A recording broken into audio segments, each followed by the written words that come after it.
Indonesia. Jangan lupa Subscribe channel ini.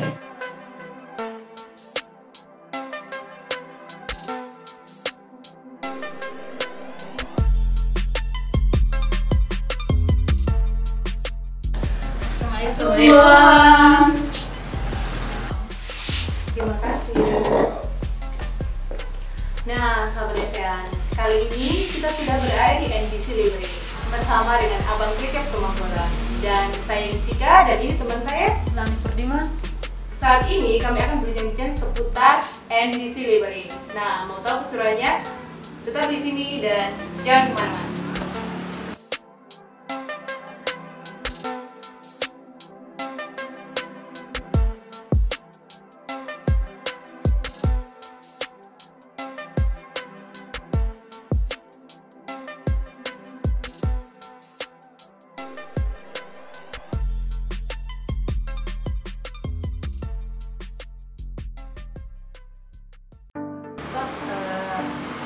Gimana sih awal mulanya dibentuknya library ini? Bisa diceritakan sedikit tentang kita berdua? Oke, sebetulnya bermula dari hobi diskusi ketika masih mahasiswa mengoleksi buku. Dan itu tahun 2016 akhir ketika selesai kuliah di Makassar itu, akan cukup banyak buku yang kita beli dan menumpuk, dan ketika balik ke Ternate, kira-kira buku yang banyak ini mau diapain? Setelah muncul gagasan kita harus buat semacam satu tempat. Waktu itu saya dan beberapa teman-teman menamakannya rumah baca. Ya, awalnya memang kita buat di Kawasan Sasa kan biasanya. Kemudian di 2019 tadi bertemu dengan Pak Imam Prasojo, Dr. Imam Prasojo, kemudian bersama-sama untuk membangun ini. Jadi awalnya tuh karena banyak buku yang ada, banyak buku yang pribadi kan sudah ada banyak. Ya. Jadi daripada mubazir, mending dibuka saja perpustakaan Ya, agar berguna buat orang lain. ya itu. Dan kemudian akhirnya tersambut oleh informasi teman-teman mahasiswa di Ternate yang konon kesulitan mengakses buku-buku yang berkualitas. Dan itu dibuktikan dengan ketika saya dan teman Mesti Kurmawati berkunjung ke perpustakaan daerah maupun di waktu itu toko buku kan baru satu, toko buku Amanah. Kalau di sana menjual buku-buku yang lebih banyak buku-buku ya buku-buku setelah kematian. Jadi itu kan konon tidak memenuhi kualifikasi buku bagi aktivis. Buku yang dianggap buku ya kajian-kajiannya agak aneh, buku kiri, buku kritis, buku kritik sosial dan seterusnya. Nah itu yang dianggap oleh waktu itu sebagian mahasiswa yang saya kenal, buku ini layak harusnya dikonsumsi secara bebas oleh mahasiswa. Tapi sayangnya itu tidak tersedia bagi di toko buku yang pada waktu itu cuma salah satunya, ditambah dengan perpustakaan daerah. Nah, karena itu setelah kita konfirmasi ke perpustakaan daerah, ada banyak buku juga yang sama buku tematik, tapi lebih banyak hilang ketimbang dipinjam. Nah, ini yang kemudian menguatkan semangat saya dan teman-teman untuk bertekad. Meskipun sebetulnya sudah ada yang punya gagasan untuk membangun semacam gerakan literasi itu. Ya mungkin lebih banyak karena kita fokus ke buku-buku yang berkualitas. Nah, kemudian pengadaan buku yang berkualitas, samping itu ada diskusi-diskusi dan sebenarnya itu kalau bisa menamakan gerakan literasinya fase pertama, fase-fase yang menyediakan buku. Tapi ada fase-fase berikutnya itu bukan semata-mata karena buku lagi. Saya bukan menghadirkan buku itu ke misalnya komunitas mulai tumbuh di hampir sebagian seluruh kabupaten kota. Dari 10 kabupaten itu dia sudah masuk sekitar 5 kabupaten kota dan basisnya Komunitas di bidang literasi ya? Ya, komunitas literasi. Abang kan kenapa namanya NBCL? Ya, semangat awal itu dari program yang digagas oleh Pak Dr. Imam Prasojo yang membangun perpustakaan di pojok-pojok kampus dulunya. Misalnya di UGM ada, di kemudian beberapa kampus ada. Jadi dia meletak ke gedung kampus. Mungkin semangatnya setelah program itu dilaksanakan, keberlanjutannya terjamin mungkin oleh pihak kampus. Tapi dalam menurut informasi beberapa NBCL yang meletak di kampus itu sampai saat ini mungkin tidak efektif karena dikelola oleh kampus yang mungkin tidak terlalu maksimal. Nah, baru salah satunya NBCL itu berada di luar kampus, di luar gedung pemerintah dan mandiri, sendiri punya gedung sendiri. Jadi motif pertamanya ke NBCL itu lahir dari mahasiswa yang hobi bidang literasi ya, Ya. Dan yang berada di kota-kota besar. Ya, kuliah di misalnya di Makassar, kemudian balik, Jogja. masih sebenarnya ya terlibat juga teman-teman di yang untuk mendirikan ini teman-teman komunitas misalnya Samurai itu, kemudian ada juga Kilas, ada juga Independensia, HMI dan beberapa IMN. Dan akhirnya ini ada nama-nama yang sekarang top, baik penyelenggara di pemerintahan juga ikut pacul istilahnya. Itu ya, jadi mereka semua terlibat. Makanya ini proyek langit, proyek Tuhan yang semua terlibat. Jadi 3 atas 1 komunitas tidak boleh mengikuti. Makanya kalau sudah jadi ini milik siapa saja. Jadi siapa saja berhak mengikutinya, dan karena itu dia juga tentu berhak untuk merawatnya. Kalau itu boleh Abang kita lihat koleksi bukunya. Oh boleh. Ya. Siap. Boleh? Siap. Ini kan pembangunan ini kan sama Ya. teman-teman itu, terus mau tanya dalam hal lebih inti kayak Ya. gimana sama status tanah ini bangunannya, apakah itu sudah milik sendiri atau minta apa gimana itu? Ya, ini status tanah alhamdulillah milik sendiri ya, teman saya. Iya, bisa berjalan Dan sampai karena kebetulan tanah ini dulu dibeli dipakai uang dana yang disumbangkan oleh donatur awalnya untuk beli buku sebesar 50 juta.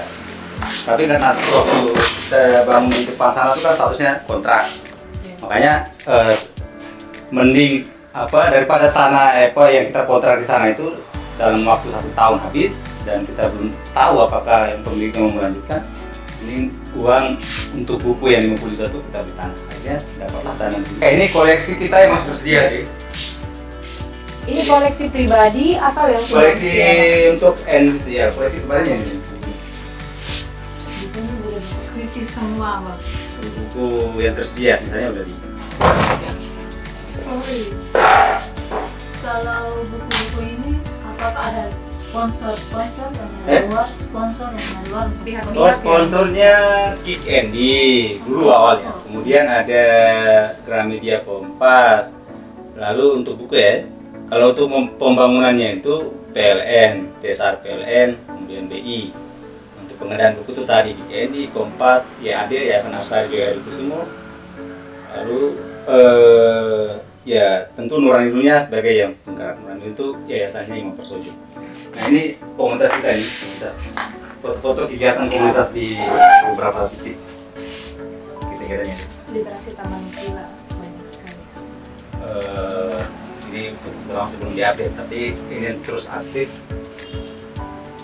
Ya, komunitas Gelora Halut, Peleri Maliput, itulah.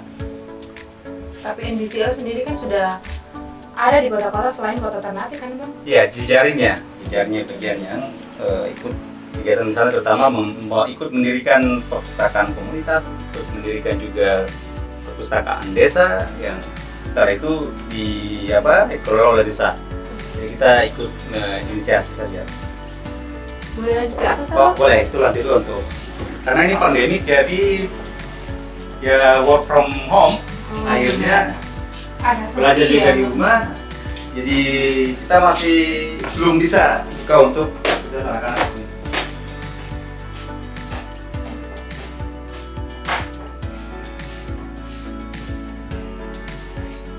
Nah, Sahabat Desean, kali ini kami sudah berada di tempat di mana masyarakat atau pengunjung bisa membaca buku di NBCL? Bang, ini dari awalnya pembangunan sampai ini kan pasti ada salah satu buku favorit abang nih. Kira-kira bisa nggak tunjukkan sama saya sama kita itu buku favorit abang? Oke, buku favorit sebetulnya satu yang saya sering menggunakan ya, paling tidak merujuknya untuk setiap diskusi. Tapi sayangnya sudah di sini, ada di mobil itu Mark Manson. Ada dua itu, satu Masa Bodoh dan Ambiar. Nah, itu paling favorit saya dari sini. Tapi untuk yang sering saya baca setiap hari, setiap saat, itu ini beberapa edisi hampir setiap hari saya baca. Ini dan biasanya ini tempatnya di situ, tempat-tempat rebahan itu, ada hammock di situ. Karena pandemi ini kan mau tidak mau kita harus mengikuti protokol kesehatan, menjaga jarak, tapi tidak menjaga jarak buku lah. Kita hanya menjaga jarak fisik saja, tapi untuk buku tetap. Abang kira-kira kalau suka baca buku ini lebih suka genre itu novel atau apa gitu? Ya saya hampir sulit sih, belum menemukan klasifikasi itu. Saya suka aja kalau saya membaca. Misalnya ketika taruh misalnya momentum pilkada politik orang saling sikut kiri kanan, nah saya suka bacalah George Orwell kan itu. Kalau ternyata prediksi George Orwell di sekitar tahun 84 saat itu masih terjadi politik baku siku, orang dibilang politik baku dubo, dan seterusnya. Orwell sudah memperhatikan itu. Dan bukunya ada George Orwell. Itu misalnya buku-buku yang menurut saya yang paling efektif, yang paling saya senang itu ada di mobil soalnya. Ini palingan ini saya tipis-tipis saja. Tipis saja sih kayak ini. Nah, abang secara struktur di perpustakaan ini seperti apa, Bang? Apakah ada pengelola atau ada founder atau begitu? Oh ya, karena di tahun 2010 ketika resmi dioperasikan, memang ada beberapa program yang kita dapatkan misalnya dari Kemendikbud tentang taman baca masyarakat, dan salah satu syaratnya adalah harus punya struktur untuk didaftarkan ke akta notaris. Nah, struktur saat itu memang ada pendirinya, sekaligus pembinanya, dan kemudian struktur ketua ya. Jadi memang pembina itu pendiri itu satu Dr. Imam Prasojo, saya sendiri, dan Siti Gormawati di Tobelo. Kemudian pembina itu ya masih Dr. Imam Prasojo, lalu Sahrani Somadayo, Siti Hawarah, dan satu lagi Siti Gormawati.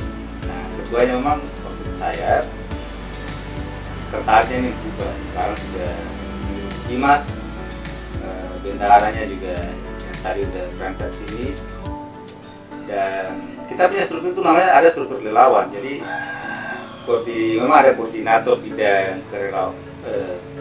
bidang kesehatan, sama seperti struktur pada umumnya organisasi. Ada juga bidang apalagi namanya penguatan sumber daya. Tapi yang paling penting itu bagian yang paling di bawah itu namanya sukarelawan, jadi volunteerisme, karena kita kelolanya volunteer. Nah, untuk lembaganya, tapi untuk struktur kan kita punya, karena NBCL sudah tidak lagi berdiri sendiri nih, dia sudah menjadi bagian dari community service, jadi komunitas pelayanan lah gitu. Jadi tidak sekedar buku saja, tetapi anak-anak datang belajar, namanya pendamping belajar, bisa belajar bahasa Inggris, belajar mendongeng, belajar menulis puisi, dan belajar berbagai hal yang berkaitan dengan dunia anak. Dan maka teman-teman relawan yang ikut datang mendampingi di sini. Nah, koordinatornya namanya di rumah, nanti ada juga misalnya di teras baca, koordinatornya ada. Kemudian kampung belajar Quora ada juga koordinatornya, itu juga ada. Sampai di Maliput, Tobelo, Morotai ada, itu juga ada. Strukturnya sudah sampai tingkat Maluku Utara ya? Iya sih, ya gitu sebetulnya. Nah, karena itu kita keluar dari pakem perpustakaan itu di dalam gedung. Jadi sebenarnya perpustakaan, saya sering menyebutkan perpustakaan itu kan kata pustaka. Ketika ditambah awalan per, akhiran an, jadi perpustakaan berarti kata kerja. Jadi kalau pustaka ini kan kata benda, ya, pustaka kan benda ini, ya kan? Begitu per dan an ditambahin, maka jadi kata kerja. Maka dia bergerak kemana-mana. Jadi ini juga sebenarnya perpustakaan. Sekarang disebut literasi, literasi itu kan kata kerja. Kata bakunya, kata bendanya literatur. Jadi ditambahin literasi, dia kerja. Makanya di situ didefinisikan literasi itu tidak hanya sekedar membaca menulis, tapi bagaimana ikut ya terlibat di dalam kerja-kerja yang berdampak manfaat. Apa saja, misalnya ketika orang membaca buku tentang peternakan. Nah, begitu membaca lalu dia praktekkan dan itu bisa membuat dia berdaya secara ekonomi. Nah, itu literasi. Bukan cuma sekedar teori ya Bang, langsung aplikasi. Ya, betul. Jadi teori itu dasar. Jadi misalnya itu makanya disebut ada 6 literasi dasar itu. Kayak membaca, menulis itu literasi dasar. Nah, bagaimana tahapan berikutnya adalah Aplikasi. nah, betul. Jadi praktek itu setelah dibaca itu sih. Itu disebut DMK. Dan setiap komunitas itu dikoordinatori belakangan ini oleh hampir semua ibu-ibu. Jadi kerja misalnya ada anak-anak, ada kelompok pengajian. Kelompok pengajian juga masuk komunitas kita yang kita bina. Kadang-kadang juga di sini pengajiannya dari rumah ke rumah. Di samping pengajian itu kita diskusi tentang bagaimana penguatan ekonomi keluarga. Yang paling sederhana misalnya arisan. Arisan itu termasuk di bidang literasi. Ya, arisan itu di kelompok ibu-ibu tuh. Jadi literasi mama.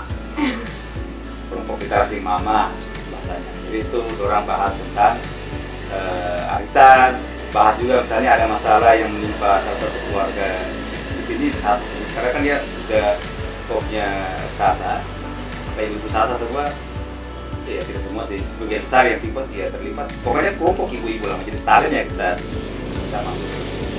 Jadi mulai ada sebelumnya kan sebelum pandemi itu kita ada ya kalau bisa disebut kontennya itu konten pengajaran itu tentang pendidikan keluarga kerjasama dengan beberapa teman-teman di Jogja. Di sini datangkan ibu-ibu tentang KDRT itu apa, kekerasan seksual itu apa, dan seterusnya.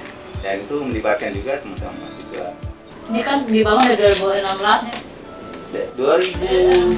2006 gagasannya, 2008 dibangun, 2008 itu mulai beli tanah, 2009 mulai dibangun, 2009 jadi sih, cuman sampai di 2010 baru operasi. Maksudnya kan tidak serta-merta bangun langsung ke oh iya ini perpustakaan. Sebenarnya sudah ada diskusi-diskusi dengan teman-teman. Dulu kita punya komunitas banyak lah, saya komunitasnya itu di sini. Jadi saya dulu sebelum bangun ini kan lebih banyak diskusi dengan teman-teman samurai. Bahkan sering tidur di sekretariatnya sebenarnya. Jadi diskusi lebih banyak itu. Gagasannya sudah, jadi kita akan bangun rumah baca. Dan makanya teman-teman samurai terutama yang paling ikut peran di dalam situ. Kemudian Pilas, Independensia, semua ikut. Nah, jadi semua terlibat, semua stakeholder intelektual itu ikut di dalam sini. Jadi kalau ada yang bilang, wah ini punya siapa, ini punya enggak. Kita hanya menginisiasi saja. Tapi ini milik kayak masjid, ya kayak masjid, dan itu. Jadi sudah sama persis masjid. Tidak ada yang mengklaim siapa punya dia. saja boleh datang dan siapa saja boleh Iya. baca buku di sini. Sih. Free. Jadi boleh, ya boleh kan. Karena itu buku semua dulu full ini. Cuma ya begitulah. Itu tandanya masyarakat Maluku Utara, mahasiswa terutama itu literat. Artinya orang itu minat bacanya tinggi. Buktinya buku banyak hilang kan. Nah, kalau misalnya minat baca rendah, ngapain dong ambil buku coba? Bener. Kalau bukan minat. Terus juga buku-bukunya kan kalau misal minat bacanya sedikit, otomatis bukunya masih bagus semua. Oh, tapi ini bukunya kan rapi, betul, masuk akal itu. sedikit. Jadi kalau ada yang bilang minat baca Maluku Utara rendah, dia itu kayaknya terkenal baca buku. Dia baca Instagram. Atau dia juga belum pernah berkunjung di Maluku Utara. Belum. Karena buktinya banyak kok komunitas literasi yang tumbuh. Saya bisa menyebut yang masih eksis misalnya, dan spesifikasinya beda. Kalau saya menyebutkan tadi komunitas literasi itu lebih ke anak-anak, pendampingan ke anak-anak. Saya keras baca. Nah, kalau misalnya Independensia yang fokus ke penulisan, bahkan penerbitan itu luar biasa. Artinya dulunya orang tidak sangka ada satu komunitas yang fokus sekolah kepenulisan kemudian sambil menerbitkan. Sekarang ini lagi terbitkan lagi satu buku. bahwa punya ULEN. Artinya ada bahwa memang yang tidak ada di kita sebetulnya akses terhadap bacaan. Itu masalah di hampir sebagian besar timur. Jadi bukan soal minat bacanya, tapi akses terhadap bacaannya. Apalagi akses bacaannya bacaan yang berkualitas. Bacaan begini, yang ini berkualitas sekali nih. Ini kalau taruh itu harus mencuri karena saya jaga gitu. Masih alhamdulillah masih. Nah, kalau boleh tahu akses bacaan tuh seperti apa sih, Abang, ini maksudnya akses bacaan? Ya, akses bacaan itu ya kayak ketersediaan buku-buku yang berkualitas sesuai dengan kebutuhan. Misalnya buku-buku mahasiswa, terutama aktivis-aktivis yang butuh misalnya buku-buku yang isinya lebih banyak kontennya itu paradigmatik, maksudnya gagasan-gagasan paradigmatik itu misalnya jangan hanya soal bukan buku-buku teks ekonomi saja yang teks apa misalnya atau buku-buku hukum yang terlalu ini terlalu kaku, tetapi buku-buku catatan filsafat, tematik semacam itu kan betul-betul teman-teman lebih mendasar ya, Bang. Ya, buku-buku bacaan kayak wacana kritis itu kan hampir tidak ada, sulit, dan bahkan di kampus pun mungkin hanya sedikit yang tersedia. Ya, kalau independensia punya saya lihat wah bagus sekali buku kritik sosial, bahkan buku kiri itu kalau aparat data mungkin bisa disita ya. Tapi di perpustakaan tidak boleh menyita buku, itu hukumnya berlaku kecuali ini kan perpustakaan nama juga literasi. Kalau di teman-teman kita di daerah lain ada oknum yang mulai masuk, dan bahkan di sini kan ada ya yang mulai di sweeping di pos-posan kan. 1 tahun yang lalu mungkin Ya. pernah terjadi sweeping buku-buku kiri. Ya. Ini ada semua nih orientasi. Sampai sejauh ini orientasinya satu sebetulnya. Kalau orientasi secara kan NCL pasti melekat personal. Kalau lembaga satu tetap menjadi fasilitator sumber informasi bagi siapapun. Ya, jadi mediator, artinya dia menyediakan ruang belajar bagi siapa saja. Kalau inisial ya di mana-mana, makanya kita punya visi misi lah. Jadi salah satunya itu sebetulnya bisa dibawa visi misinya itu. Tapi kurang lebih begini, tapi kurang lebih begini, bagaimana nah ya saya punya. Jadi penguatan kita itu lebih banyak karena kita mengelolanya semangat kerelawanan, volunteer. Ya, volunteerisme. Maka kita volunteerisme, kerelawanan. Maka kita fokus ke itu penguatan ke kerelawanan itu. Karena kata Elizabeth Andrew, bahwa relawan itu dia tidak harus punya waktu, tapi tidak dia punya hati. Ya, jadi orang tidak harus full time, tapi full heart. Jadi misalnya kayak itu lebaran semua nih, hari ini ada kelas di teras baca. Ada misalnya kelasnya biasanya jam 4. Ada yang saya belum bisa jam apa. Tidak harus karena relawan kok tidak dibayar. Karena kan kalau kan tidak dibayar. Nah, kalau dibayar namanya karyawan. Kalau relawan itu ikhlas. Agak sulit juga sih menyebut ikhlas. Ikhlas juga ketika mengatakan ikhlas itu juga terikhlas sebenarnya. Ya, makanya saya bilang ya sudah, ya dia punya hati lah. Kadang-kadang saya punya hati begini, ketika dia punya waktu yang terbesar di luar dan dia meninggalkan, dia gelisah. Aduh, hari ini harusnya saya di komunitas ini, tapi sayang saya harus ujian. Nah, sudah selesai. Dia punya hati untuk itu. Kalau Abang nih, targetnya ke depan, harapannya NBCL itu seperti apa? Ya lagi nih ya kayaknya. Tapi kita juga sudah mulai membuat semacam roadmap. Setiap minggu punya diskusi dengan teman-teman relawan. Jadi rencana ini kita akan jadikan dia sebagai rumah komunitas literasi. Dan memang kita udah lakukan sih. Jadi teman-teman pegiat di Murtai, pegiat di Halut, pegiat di Halsel, Sofipi datang ke sini bahkan nginap. Jadi kayak rumah singgah. Bismillah kita jadikan sebagai learning center. Jadi learning center itu maksudnya pusat untuk belajar berbagai hal. Jadi kita mau yang saya sebutkan tadi menjadi fasilitator itu sebenarnya kontra pandemi ada beberapa tokoh yang akan kita undang, misalnya Kang Mamang Suherman akan datang di sini. Saya bisa ajak di sini menjadi fasilitator belajar apa saja. Karena dulu juga sudah pernah misalnya teman-teman di Radio Buku atau Indonesia Buku itu di Jogja sudah datang fasilitasi kegiatan menulis menulis kampung, menulis sejarah kampung dan berbagai hal. Nah itu sebenarnya targetnya sih. Nah targetnya juga sebetulnya akan bukan membangun sih, tapi paling tidak menyebarkan virus-virus literasi itu di berbagai daerah, khususnya di Pulau Rosanna sudah. Jadi kita semangat literasi itu disebarkan bukan fisiknya, tapi mentalnya. Karena literasi itu mental. Literasi itu kan bagaimana gagasan itu kita salurkan. Makanya jargon kita lagi bukan jargon. Ya sering kita sampaikan itu misalnya sharing, caring, giving. Ya, jadi ya sharing, berbagi, peduli, memberi, sama dengan itu belajar. Jadi itu terus menerus kita lakukan. Sharing, caring, giving. Makanya saya tambahkan sama dengan learning. Jadi belajar itu kan tiga. Belajar itu bagaimana berbagi, care, kemudian give. Ya, give. Nah, itu sih. Kalau dari NBC ini apakah ada prestasi yang sudah diraih mungkin di tingkat daerah ataupun nasional? Apakah prestasi?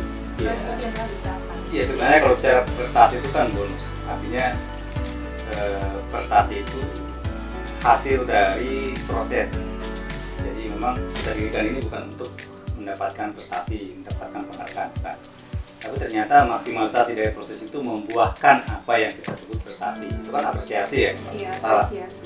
Nah, alhamdulillah di 2013 itu meskipun itu kolektif, tetapi bersama Pak Imam Prasojo,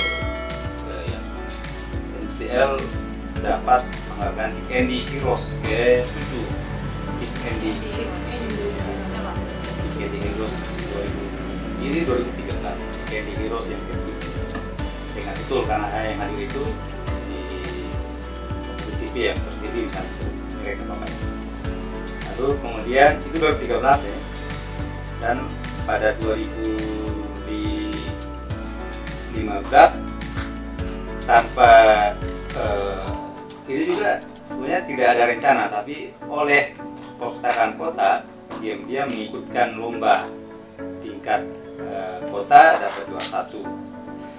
Nah, setelah dari juara 1 perpustakaan kelurahan maksudnya. Ini kan sebenarnya bukan perpustakaan kelurahan, tapi karena berada di kelurahan maka diikutkanlah itu Perpustakaan kelurahan.